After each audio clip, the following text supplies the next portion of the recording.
Trumpet World Week in Review begins right now.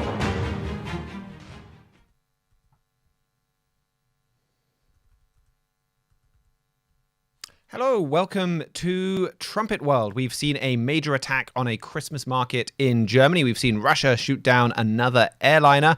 And Donald Trump has moved on from annexing Canada to annexing Panama. We're going to look at all of the most important news for the last 7 days on today's Trumpet World.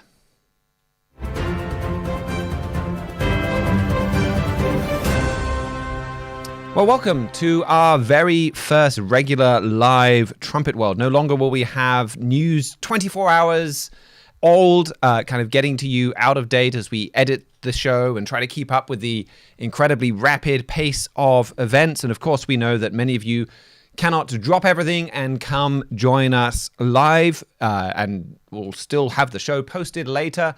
And I'm sure that's probably how most of you are watching this, but at least this will get the show up online much more quickly and leave us much less time for getting out of date.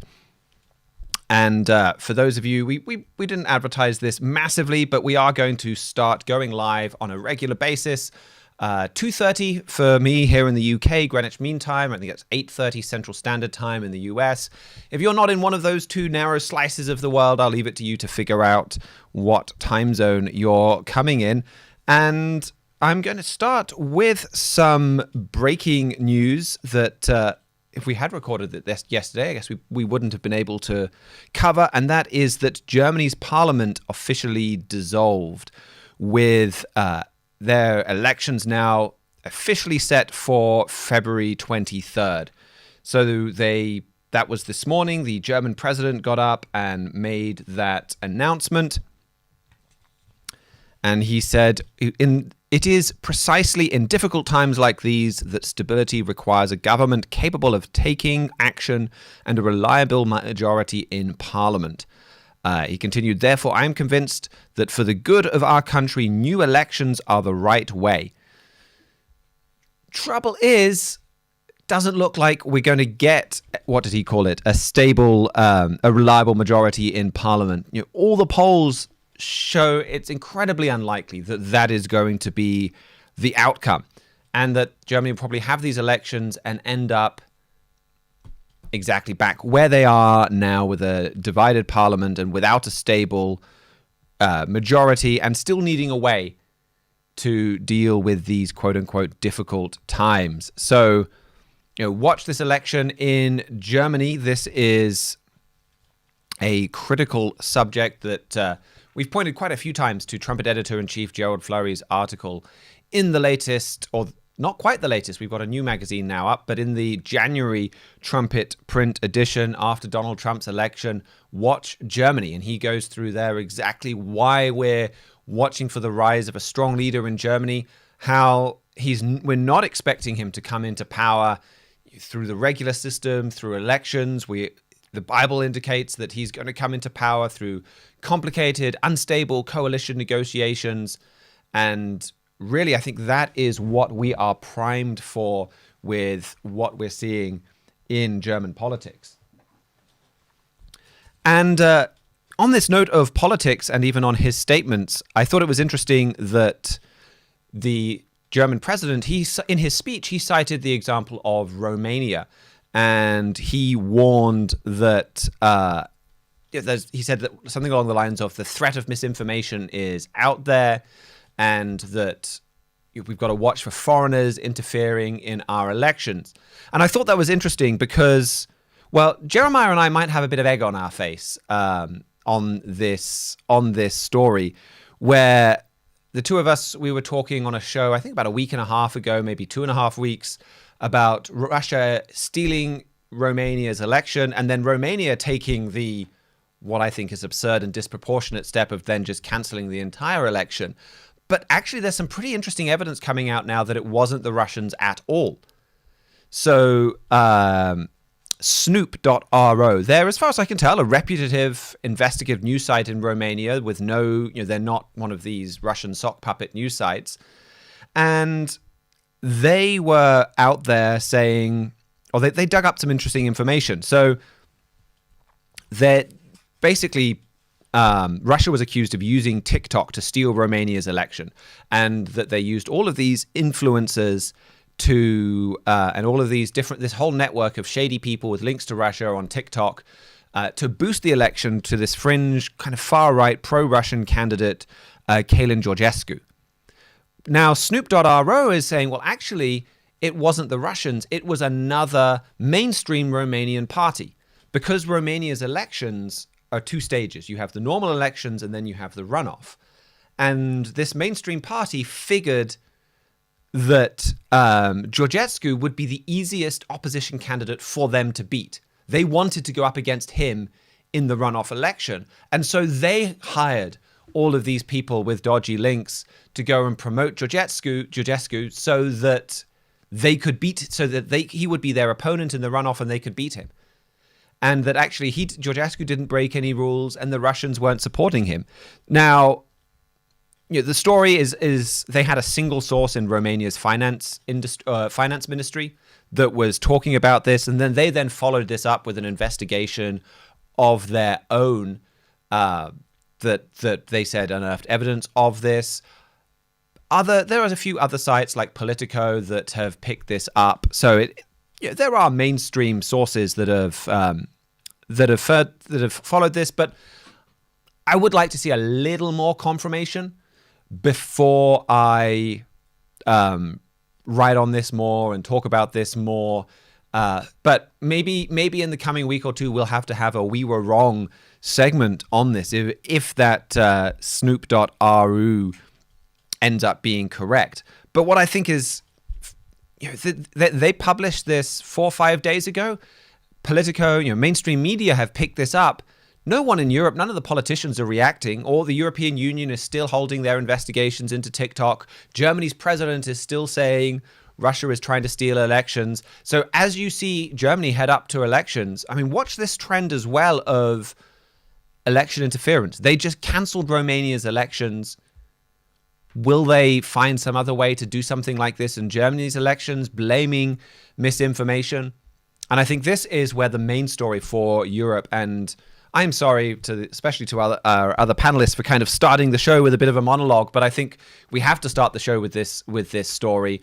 The attack in Magdeburg that came in on Friday last week, just after this show went out. And that, obviously, I think has been one of the most dramatic stories of the week, where a 9-year-old boy was murdered. 4 other women, I think they were older women, they died. There were 200 injured as this car just plowed through a Christmas market in Magdeburg. And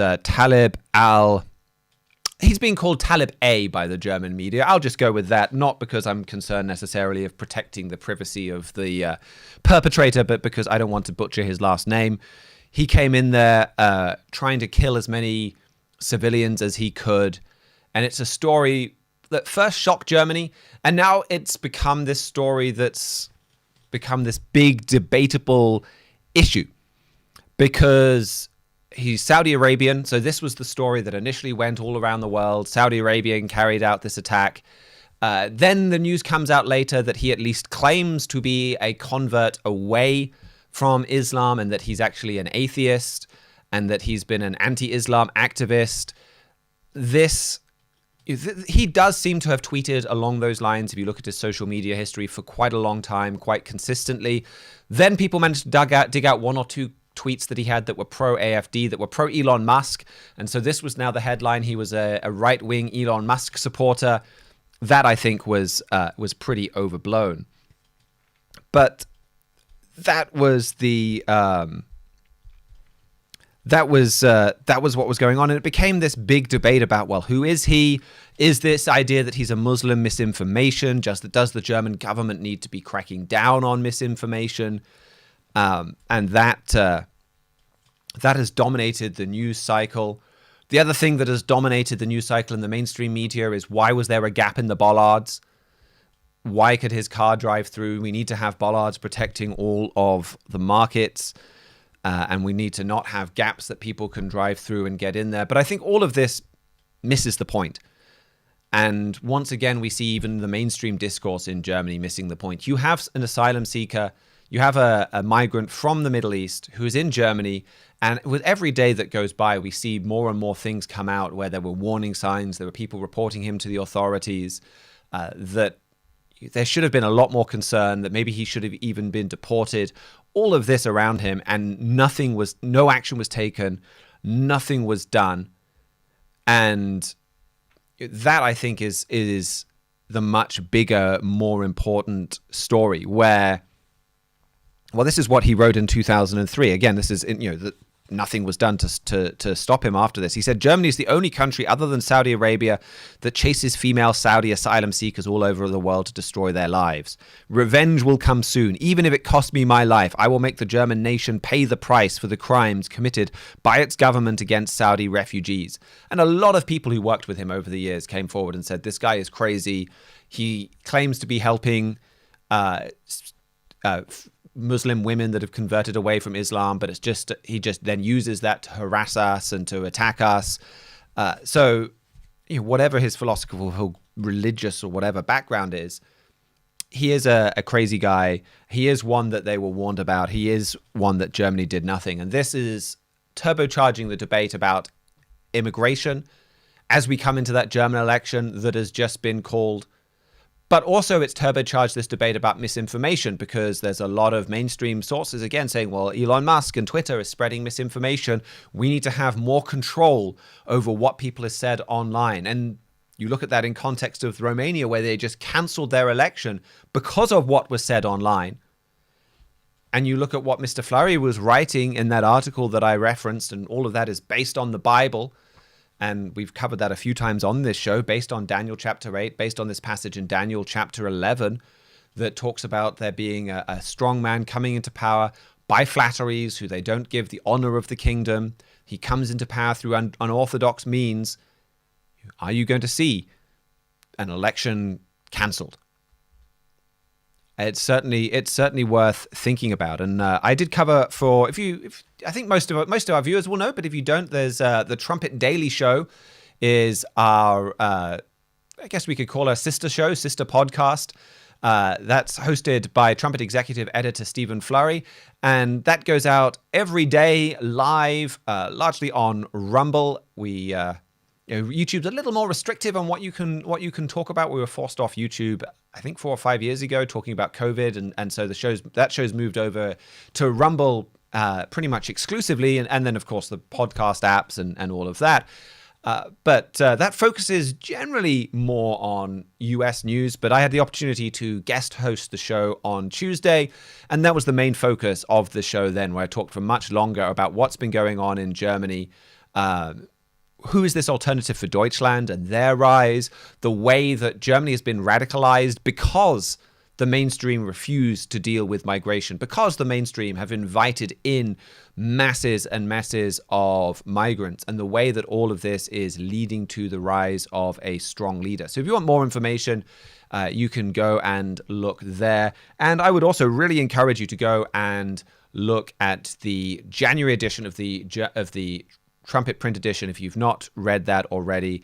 And Mr. Fleury's article, I think this will be will go down as a real landmark, an important article that we'll come back to quite a lot. After Trump's victory, watch Germany, where there are some bold statements about what we're seeing in Germany, about Germany heading into this time that just looks completely leaderless, where it's taking them quite a long time to have elections.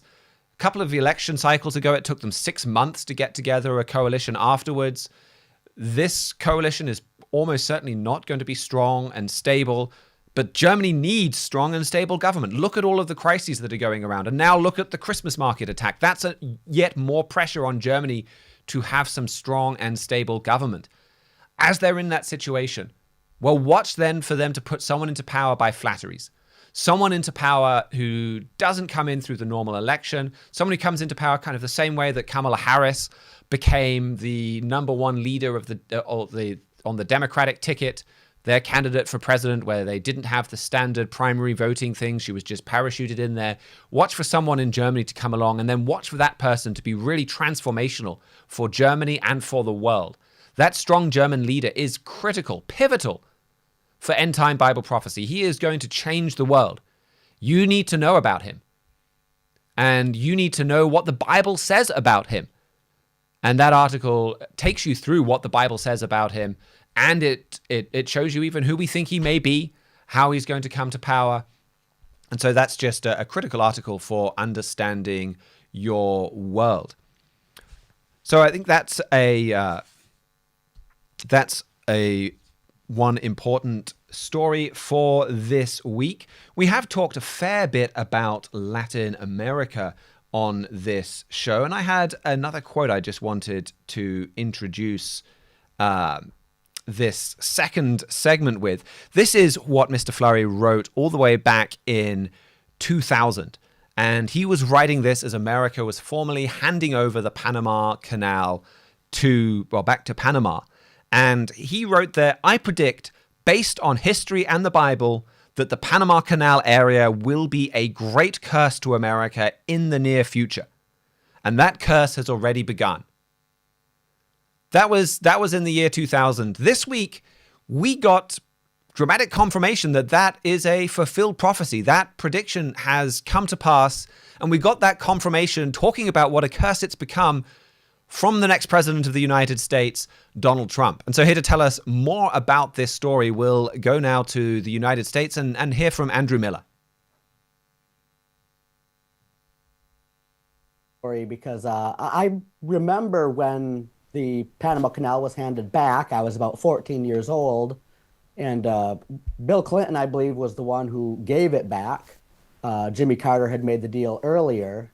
George Bush never brought it up, or Barack Obama certainly never brought it up. I think I remember one presidential candidate who everyone's probably already forgotten about, Alan Keyes, who said he wanted to get it back. But this really has not been a talking point in America for the past 24 years. We just gave it back and kind of forgot about it. Well, all that time, China's been moving into the area, moving in its taking control of the toll booths on either side of it, even talking about getting military installations in other parts of Latin America. And Donald Trump has been about the first president in 24 years who is saying that, like, no, this is actually a huge problem for the United States. On the 22nd, he did a Truth Social post where he said, "The United States has a vested interest in the security, efficiency, and reliable operation of the Panama Canal, and that was always understood." And then a few days later, he did another post about how there's actually Chinese soldiers at the Panama Canal, which, if you just stop and think about it for a minute, we'll talk in a second about why Mr. Fleury knew that that was going to be a curse based on Bible prophecy. But just laying that aside for a second and just looking at, like, the common sense of why this is so important, is that America is a huge continent-wide country with its industrial centers on the East Coast and the West Coast, and a desert and a great big mountain range in the middle. So when you ship East Coast goods to California or West Coast goods to New York, much of that shipping, if not most of that shipping, it's like you're shipping it to a foreign country. You load it up on a big super tanker, you ship it through the Panama Canal, and that's the fastest, most efficient way to get those goods just to connect your country together. Not to mention the fact that it unites our Pacific and Atlantic fleet. Otherwise, it's almost like we have two navies because there's a huge continent in beside. So it unites our two fleets. It unites the two sides of our countries. Thousands of Americans died digging it because it's just such a vested interest for the United States. Now that we've given it back, I think we gave it back for $1, which is insane. And now you've got President Trump even getting here. This is his Christmas Day message. I'll skip his Christmas greeting and just say that he's giving greetings to the wonderful soldiers of China who are lovingly but illegally operating the Panama Canal where we lost 38,000 people in its building 110 years ago, always making certain that the United States was billions of dollars in repair money. And so Donald Trump, first president in 24 years or so, that realizes that like this isn't going to be able to stand. We need to make sure we have this gateway that connects the two sides of our country, that connects our two sides of our military, that we even fought pretty hard over for in World War II. This is some lesser known World War II history, but there were some big U-boat battles in the Caribbean where the Nazis were trying to get the Panama Canal because they knew that was the fastest way to cripple American industry. All right, and you don't they wouldn't need to conquer the Panama Canal either. They would just need to damage it sufficiently and then run away again. Because I think the idea of Germany occupying the Panama Canal can seem a little far-fetched, but they wouldn't even need to occupy it, would they? Right. As long as you can, make it unusable. Like I said, America would have to go all the way around South America to get goods from its east coast and its west coast, which is going to be a major blow to its economy. And in a military sense, what's probably even more important is its navy's divided in half. We've got the 7th Fleet policing the South China Sea, and then we've got another fleet, I actually forget its number, policing the Mediterranean and the Atlantic. But in a crisis where you need to start moving ships around, that canal is absolutely vital. Which is why Mr. Fleury's had some very keen insight into this, because he actually just wrote a book not too many years ago titled China's Most Dangerous Move Against America, where he expands on something Mr. Armstrong said. Now, Mr. Armstrong, in his book, The United States and Britain in Prophecy, mentions this prophecy to Abraham in Genesis 22, verse 17, that if you obey me, your descendants, the modern nations of Israel, will possess the gates of their enemies. And then there's another prophecy from Moses in Deuteronomy 28, verse 52, saying that if you rebel against me, you'll lose the gates of your enemies. And Mr. Armstrong pointing out that a gate is just a narrow passageway. And so when you're looking at a global scale, a sea gate are the gates like Gibraltar, the Suez Canal, the Straits of Malacca, the Straits of Bab el-Mandeb, the Panama Canal. These gates that ships use to bring world trade. And I think he even said at one point that the fact that the United States and Britain had all of these gates at one point, all of these sea gates, proved that they were the descendants of end-time Israel, even if you didn't know anything else about them.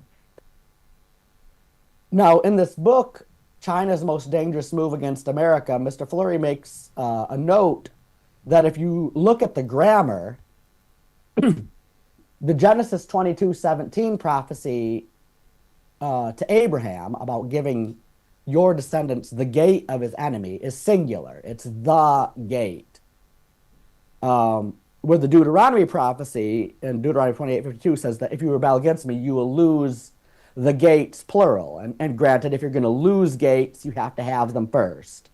So there's a more general prophecy that in Deuteronomy 28 that America and Britain would possess all the gates of your enemies. But this Genesis 22:17 one puts specific emphasis on one singular gate. That's the most important gate, maybe not the most important sea gate on the planet, but definitely the most important sea gate to the end-time nations of Israel. And then identifies that gate as the Panama Canal. Now, there's less oil flows through the Panama Canal than flows through the Straits of Malacca. But the Straits of Malacca is more important to China than it is to us. It's not like it's nice that, you know, the British used to be in Singapore and we controlled that too. But it did not have nearly the central significance to the end-time nations of Israel that the Panama Canal had, because America is the strongest of the English-speaking peoples, And the Panama Canal is the canal that unites the two halves of America's Navy and even unites the two shores of the United States. So you don't have to ship goods across the Great Plains and the Rocky Mountains and all these natural barriers. That if you lose the gate, now you're in a really big problem. And the book, China's Most Dangerous Move Against America, means that we've been in a Cold War with China for a long time, but probably the most dangerous thing China's done to defeat America is move in to start gaining more control over the canal. And Trump's been the first president in decades to really bring public attention to that fact. And that book is based off of that article from 10 years ago. And I do think, or 24 years ago, 25 years ago now, when that canal was handed over. And yeah, there's a lot of great insight. I don't normally read that article now because we've got the book that's more updated and has some very important additions, like you mentioned. But I just thought it was really interesting where he said it's going to be a curse. He talked about how that America handing over that canal is a symptom of U.S. weakness. And now you see someone like Donald Trump, who we've long said, well, he does stand for, he at least has a bit of pride in America's power and stands up for America. He's the one bringing it back, or at least talking about bringing it back. I also just wanted to share, I really like this website. This is, I think, from like maritimetraffic.com. If you can stick my laptop screen up on the screen, George, there we go. It just shows you the location right now of ships around the world. And I think it's fascinating. Like, sea lanes are real. Boats do travel in lanes. They do go around the world through gates. I mean, it can sound like the oceans are big. 2/3 of the planet are oceans. You kind of think, well, boats would just kind of diffuse and really spread out across the earth. But you look at this and they don't. And so much of world trade goes around some critical choke points and sea gates. And yeah, throughout history, the nations that have controlled these choke points have been the world dominating ocean nations. I mean, who the first empires to kind of become a global empire were kind of the Portuguese and the Spanish. And it was the Portuguese coming into a lot of these areas now that are these choke points. Sorry, we can't edit that out when we're live. But coming over into India, South Africa, and then ultimately you had the Netherlands moving into some of these places, France and Britain, and ultimately it was Britain and America that got control of all of these major sea gates. And now that's changing. And you have all of these Asian ones that China's getting control of. We've talked before about the importance of China getting control over the South China Sea, and you just look at a map like this, and it makes very clear why that matters. But yeah, we can go over to Panama and see this massive concentration of ships that converge to come in through the Panama Canal. These are, when you're talking about gates on the national scale, what does that mean? I mean, in one of, I think it's later on in it's not the same passage you referenced, but when Rebecca is being betrothed to Isaac, her family say, well, be you mother over thousands of millions and possess the gates of your enemies. And what does that mean in the context of thousands of millions? But you look at these kind of maps, it's very clear that is referring to sea gates. These are the gates of enemies, the gates of thousands of millions. So an important story. And also that book that you mentioned, China's Most Dangerous Move Against America, that does not take long to read. That's a short little booklet. I mean, we do throw out quite a lot of material on this show. Somebody left the comment. I keep meaning to respond on YouTube saying, well, could you give more scripture references rather than just saying the Bible says this and the Bible says that? And I think that's a fair point, and I think we can try and do that. But part of the reason we don't is a show like this, we're giving you a summary of the news. And we would love for you to order these books and get all of the scripture references for yourselves. And we know a lot of you, you're not sitting there where you can open a Bible or write down a scripture reference. These books will give you the opportunity to come back later and study and turn to those scripture references and see this for yourself. So absolutely, we do want you to study this and prove it for yourself. And I think I will take that on board, and we will try and throw out a few more specifics for those that want them during the show. But we do really want to as well make it clear you can go, you can get those scriptures and you can look at that and study that. And China's most dangerous move against America. If you've thought about doing that for a while, this is a great way just to dip your toe in and see what some of our books and booklets are like, because it's a short little booklet, easy to understand, and you can download it on our website. You can order your own free print copy and we'll ship it to you for free in the post. And again, there's no follow-up. We don't come back after you asking for donations or anything like that. We just pop it in the post, send that off to you. But the other thing I'd like to point to is our Key of David program. I mentioned this last time. I haven't watched the program. I have just seen the title, but I know that Trumpet Editor-in-Chief Gerald Flurry recorded his Key of David program this week on Panama. So that will be out next week on Friday. That goes out on various TV channels all around the US. You can look up the TV listings on our website, but that's why there's a bit more of a delay there. It's got to be produced and then sent out to all of these TV stations and go through all of their processes.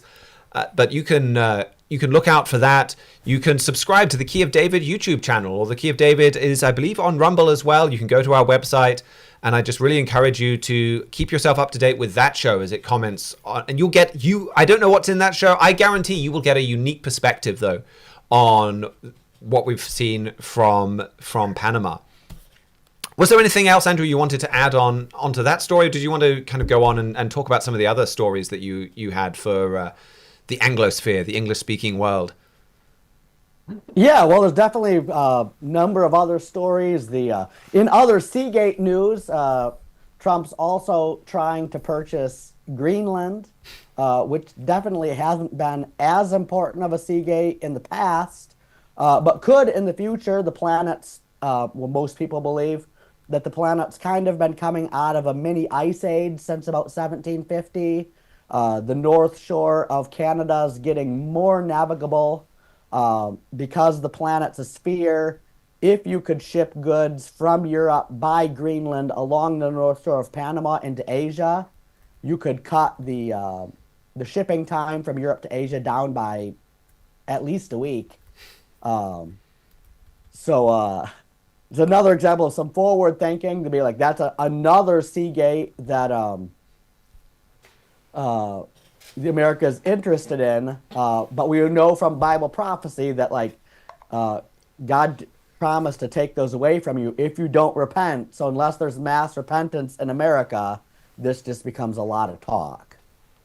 There's also the story that the U.S. government, the Biden administration, is trying to do as much damage as it can as it goes out the door, trying to fill 33 new diversity, equity, and inclusion jobs in the United States before Trump takes office to get even more woke bureaucrats in the U.S.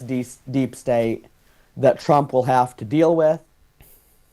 In the United Kingdom, King Charles III gave his Christmas address, really praising both the nation and the Commonwealth for how they reacted to the anti-immigrant protests last summer that broke out after second-generation Rwandan immigrant stabbed 3 girls. And yet,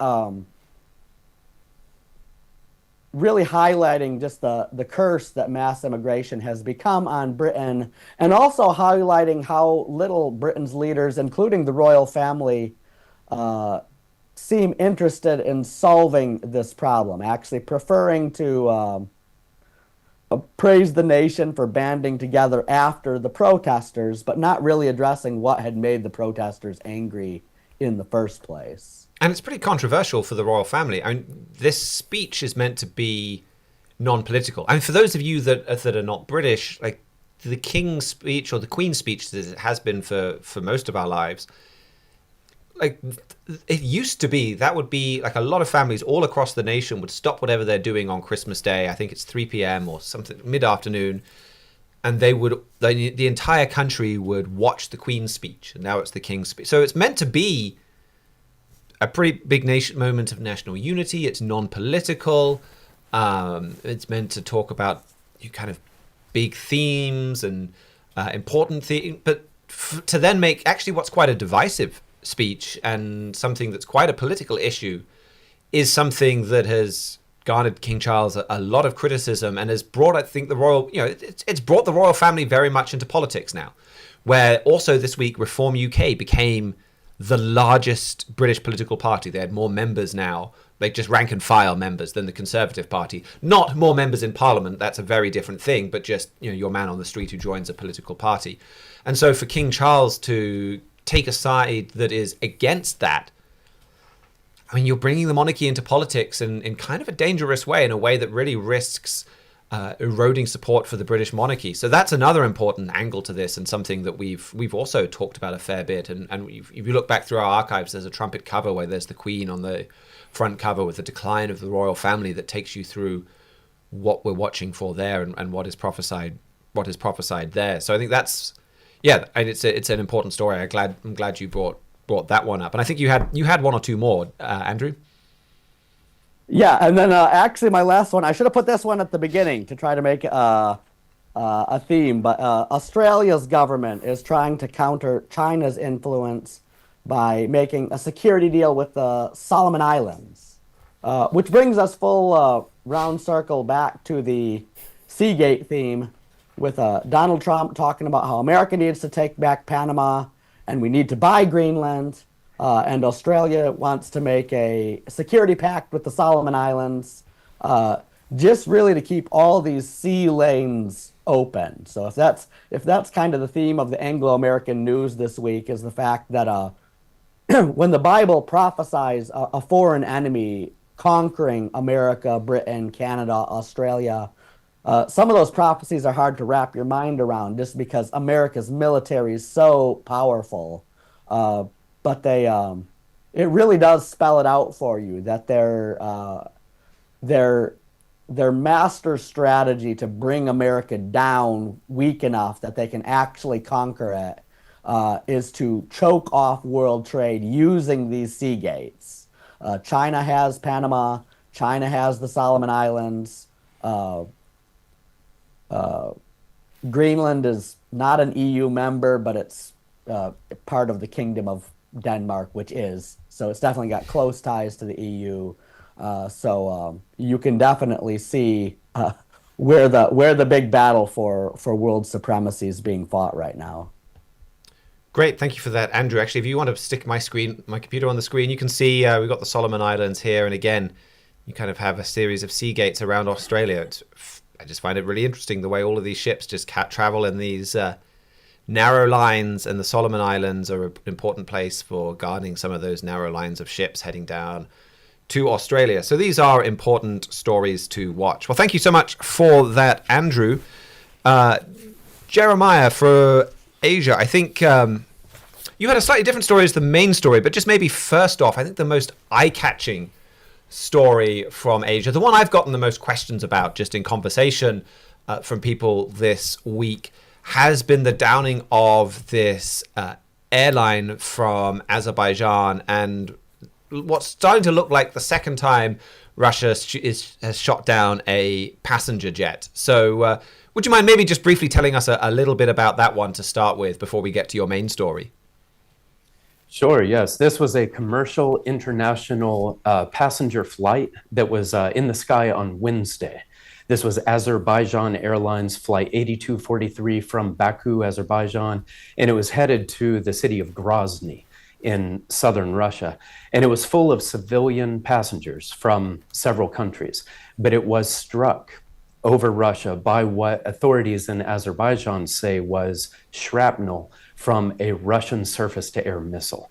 Now, it looks like this was unintentional on Russia's part, but shrapnel from one of their missiles hit the plane, and then Russia denied this plane permission to do an emergency landing in Russian territory, even though the Russians were the ones who badly damaged it. I guess Russia just didn't want to have to clean up the mess. But the plane flew on, and it ended up crash landing in Kazakhstan. And 38 of the passengers were killed during that emergency landing, and many others were badly injured. And analysts are saying that had this plane been allowed to land in Russia shortly after it was hit, then the casualties would have been far less severe. But in either case, though, this brings back chilling memories of Malaysian Airlines flight MH17. That's a commercial plane that Russia shot down over Ukraine back in 2014. And that one killed 298 people. So a major tragedy.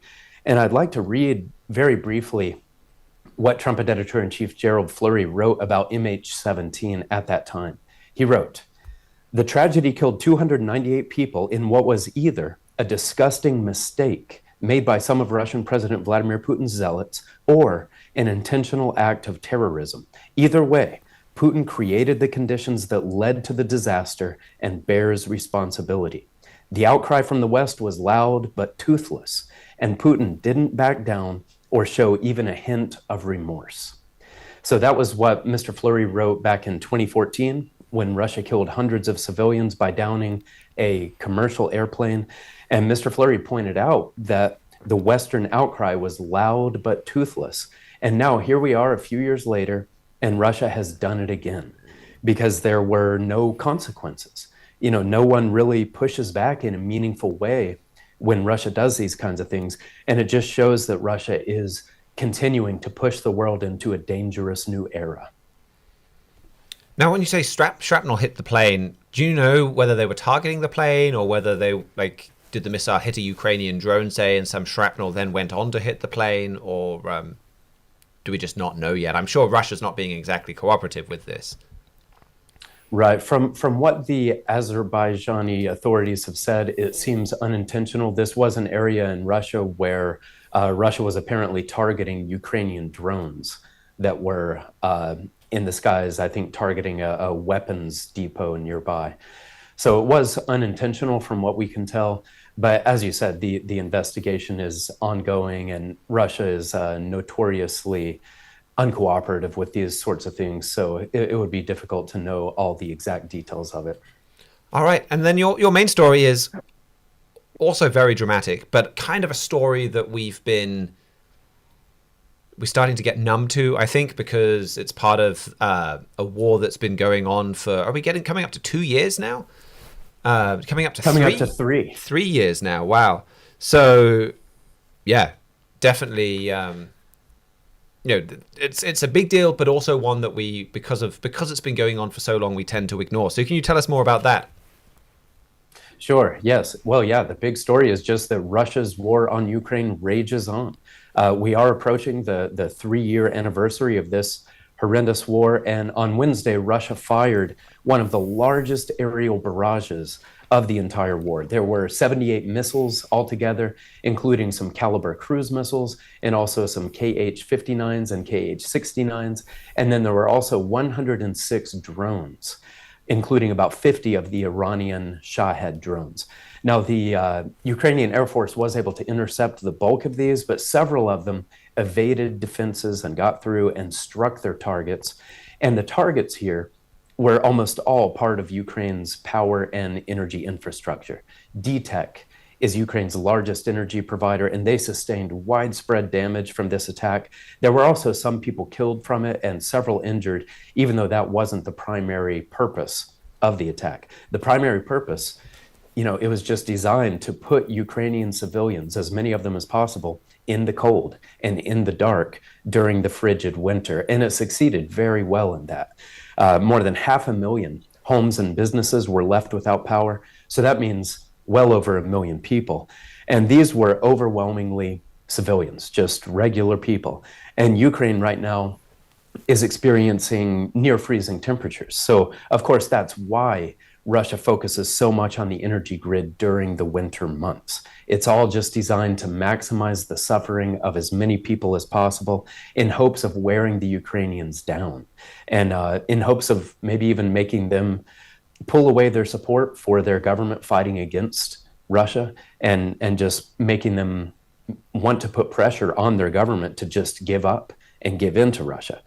And it's also notable that this major attack happened on December 25th. That's the day that Ukraine celebrates Christmas. And that is a new development for Ukraine. Up until last year, they celebrated Christmas on January 7th instead, which is the day that Russia observes it. But Ukrainian authorities changed that back in 2023. They changed it just in an effort to distance Ukraine from Russia and to draw nearer to Europe and to the calendar that the Europeans use. So that change, of course, infuriated Russia.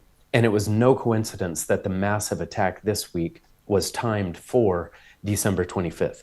Russia fired tens of millions of dollars worth of missiles and drones just to freeze Ukrainians and to show them that Russia does not plan to ever let them pull away from Russia and align with Europe. And then just another update with the war this week, we also saw Russia gaining more ground, making more gains toward the Ukrainian city of Pokrovsk. That's in southern Donetsk.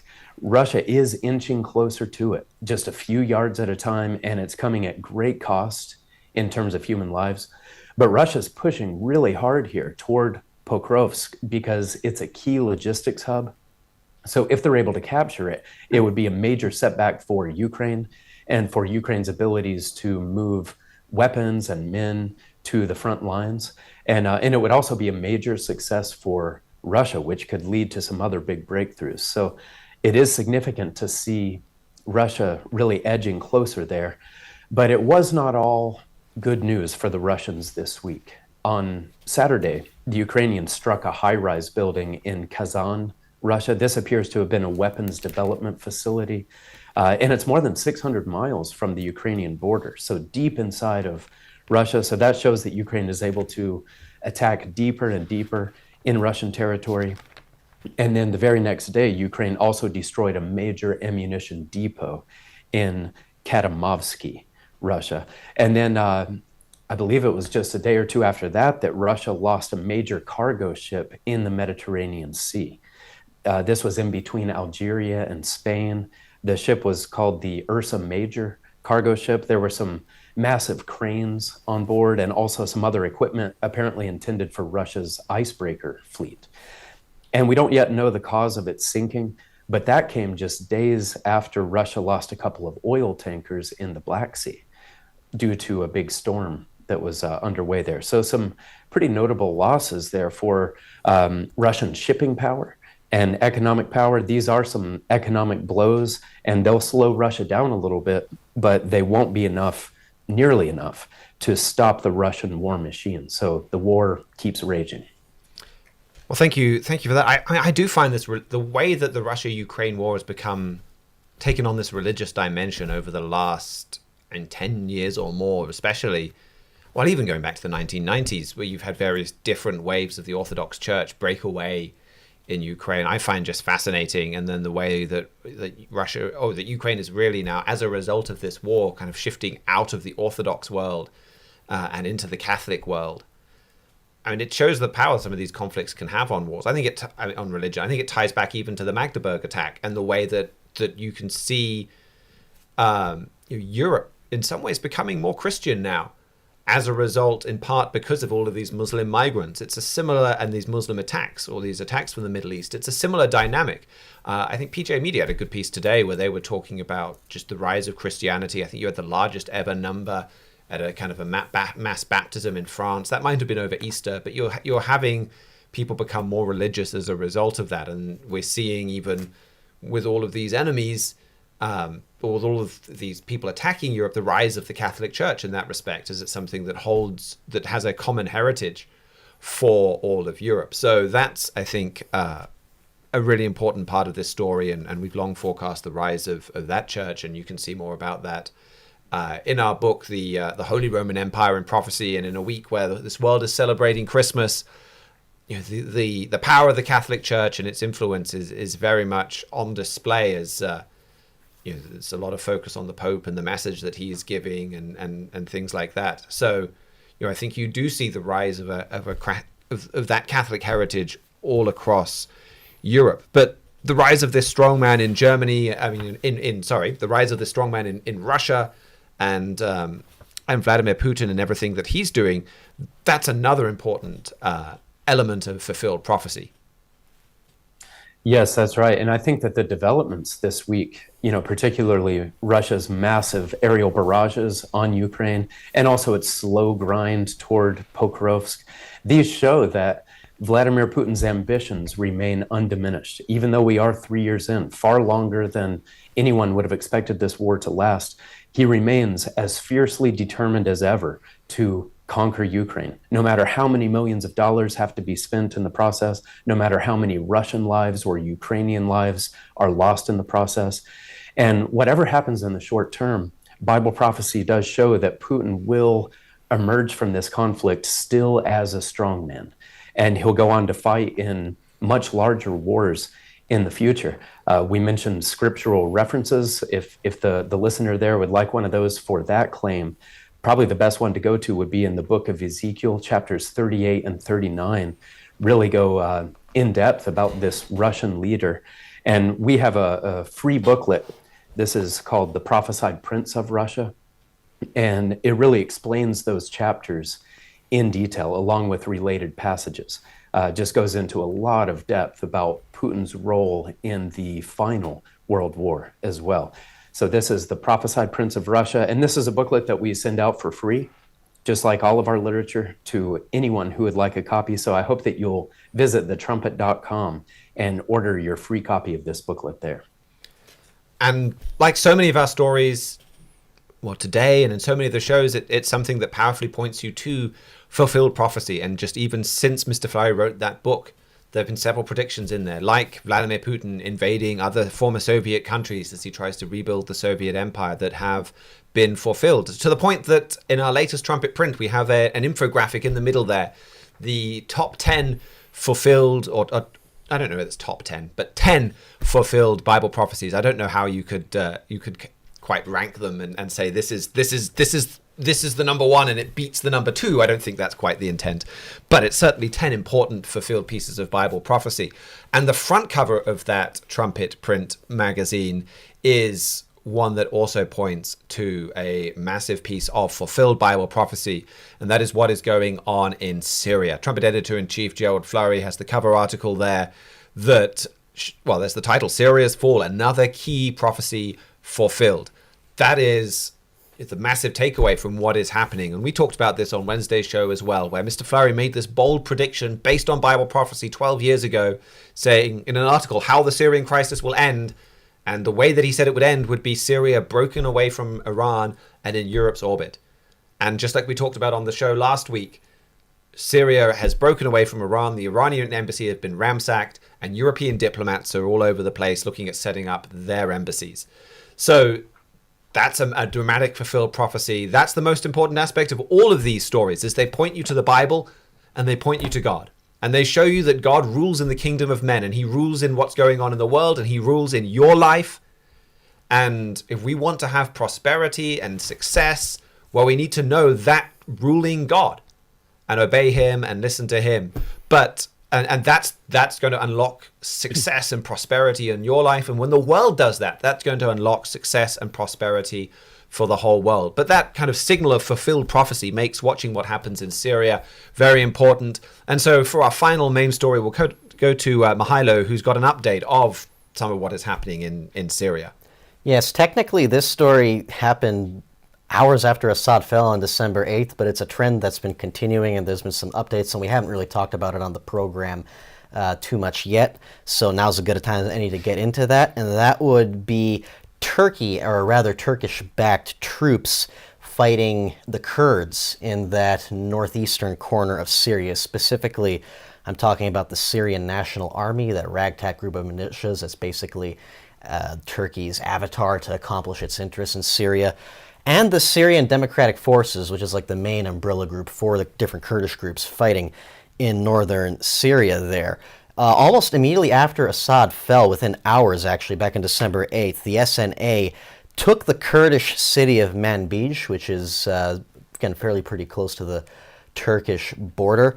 And since then, there's been continued skirmishes for this particular city. The Kurds, since at least December 24th, had launched a counteroffensive to try and take it back. But around the same time, the SNA also took control of the Tishreen Dam, which is a very important hydroelectric dam on the Euphrates River in that area. So there is a bit more escalation. Turkey itself is also getting involved, where their Air Force struck the bigger city of Kobani in Kurdistan there, and according to a Kurdish source that spoke to the Free Press. That was at least half a week ago, so maybe it's a little out of date, but they said that they're expecting an invasion of that city by Turkey's proxy forces any day now. And the reason why this is so important is because the Syrian Democratic Forces, this Kurdish group, they are a United States proxy. They get hundreds of millions of dollars of funding from the U.S. every year. I think, if memory serves me right, last year it was like 158 million just for them alone, aside from all the other humanitarian aid going to different parts of Syria.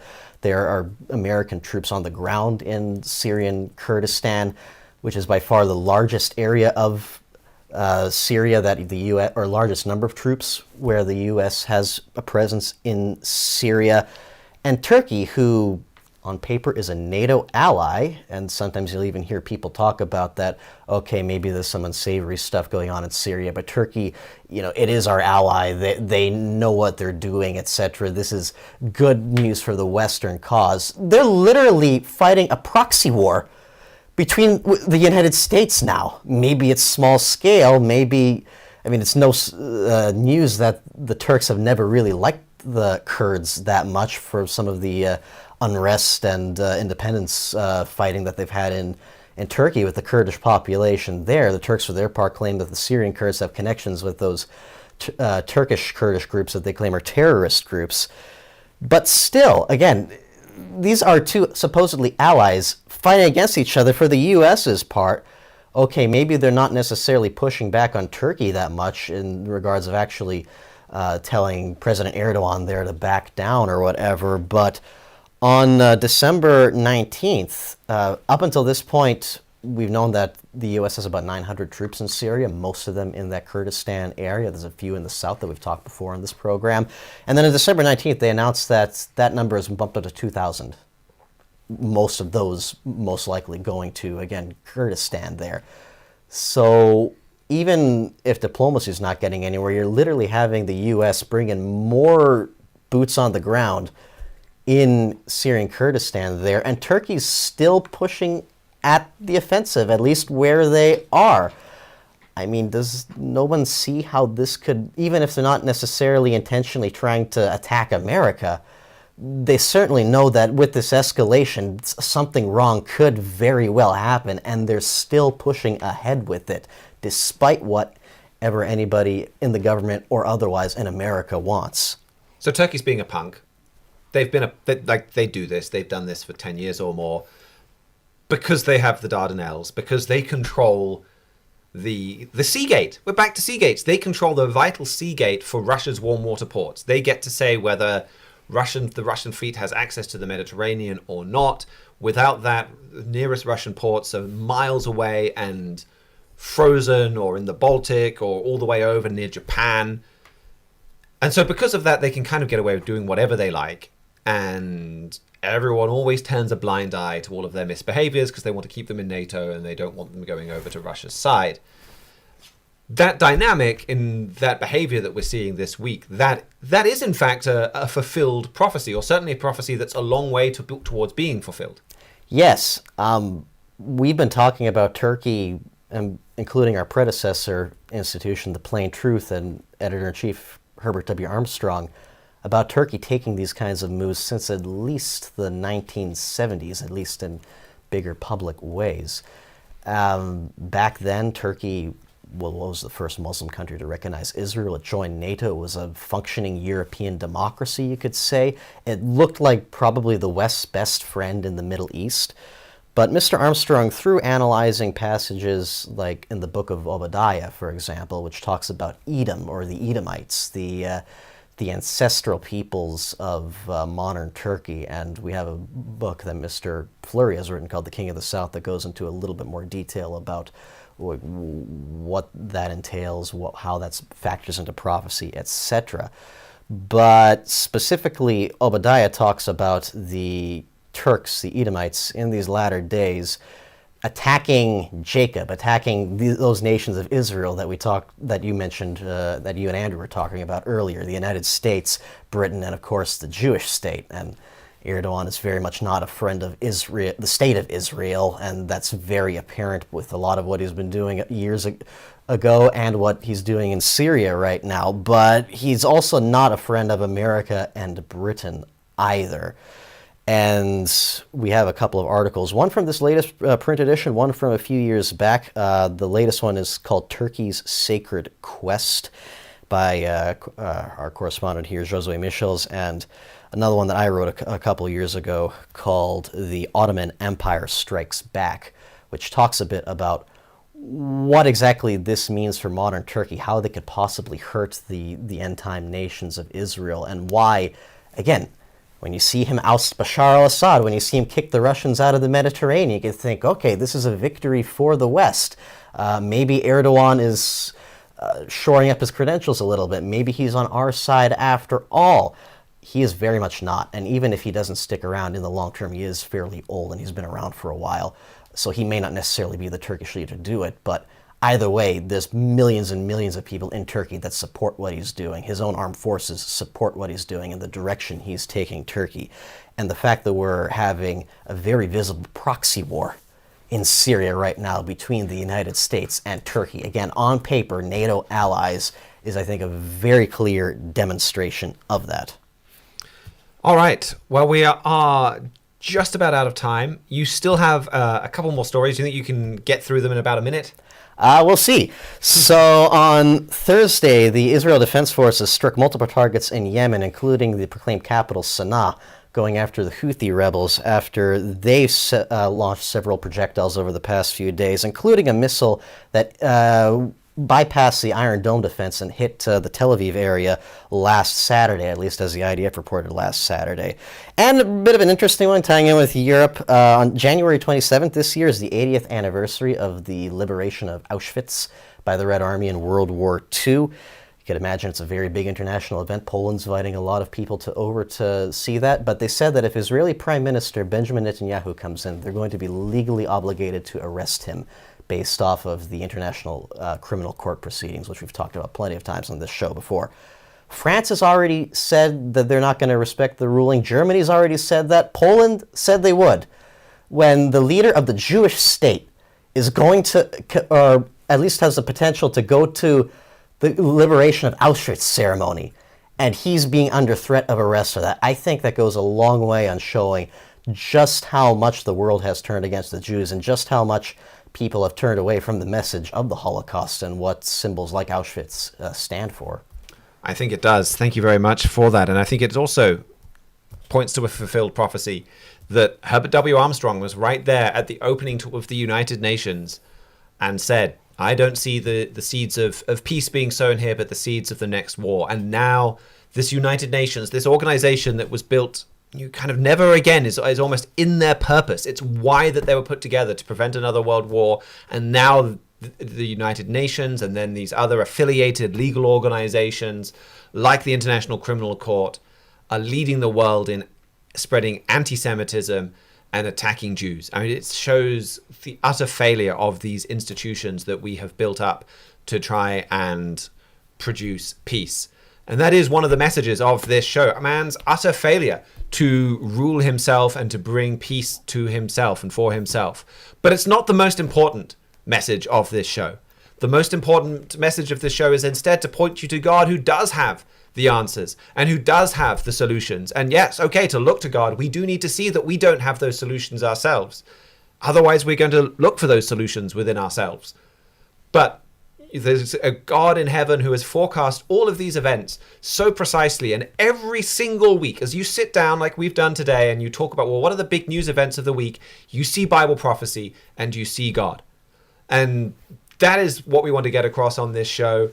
You know, that is why we'd really encourage you to go and look at those different pieces of literature and books and booklets. And I think we'll try and get some notes up in the description. I guess we'll have to look at how we do that now that we're live, rather than updating the show, or rather than posting the show. But certainly sooner or later we'll have some links there, or you can go to our website, thetrumpet.com. I'll put in another plug for that.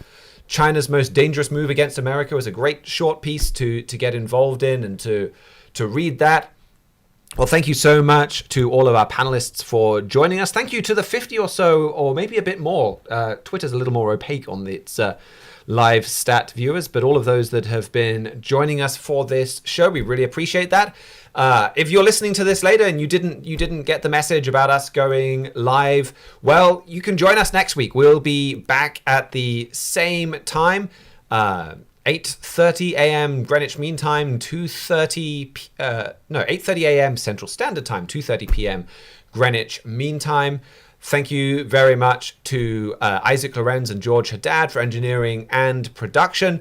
And we will still be having our regular Wednesday shows, which we will be pre-recording and giving a little bit more polish in the production of, and posting those as usual sometime Wednesday afternoon or Wednesday evening.